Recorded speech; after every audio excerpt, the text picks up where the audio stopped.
Pleasant day, everybody. Welcome to DFES Talk. I'm Mina Mujib from Dar Falah English School, studying in grade 9. 26th of June, we celebrate International Day Against Drug Abuse and Illicit Trafficking.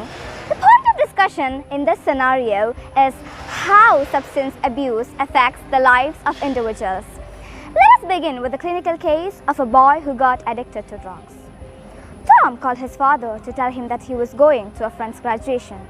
He then proceeded to call his drug supplier 7 times. At age 17, Tom had his whole life ahead of him.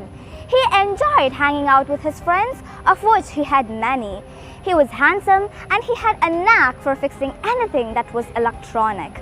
Tom loved his family, allowed that his family returned unconditionally. But he had a terrible secret life kept hidden from his family.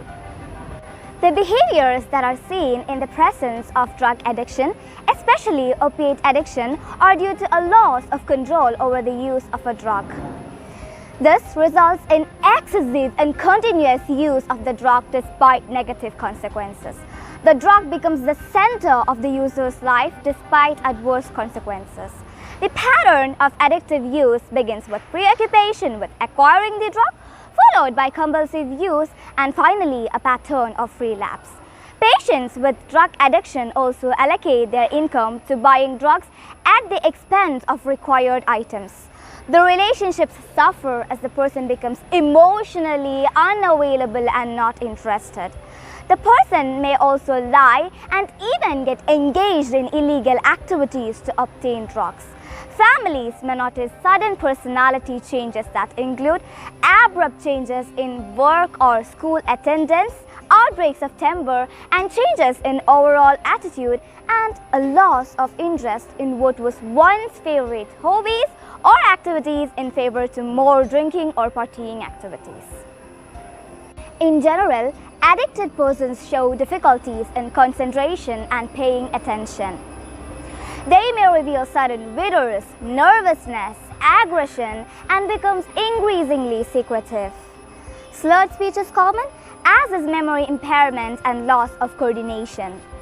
The person also begins to associate with non-substance abusers and also begins the unusual borrowing of money from friends and co-workers, or even stealing from parents, etc. As a child, Tom enjoyed his usual childhood activities such as swimming, skateboarding, etc. In his early terms, Tom lost interest in school and dropped out. He later on tried to get his education back, but he concealed from his parents the fact that the money he received from family was used to support an increasingly severe drug habit, starting with marijuana, later on experimentation with hallucinogenic mushrooms, speed, and acid. He then moved on to using heroin. This addiction got so worse and eventually led to a long period of hospitalization due to renal failure. There are many approaches to the treatment of substance abuse, like detoxification options. But in patients and partial hospitalization, one of the major challenges is to help the substance abuser accept and continue the treatment. After recovering from renal failure, Tom moved out on his own again. It wasn't long before he relapsed into his old drug habits. One night, Tom was with his friend, shooting up heroin and cocaine. He went to the bathroom and then fell on the floor.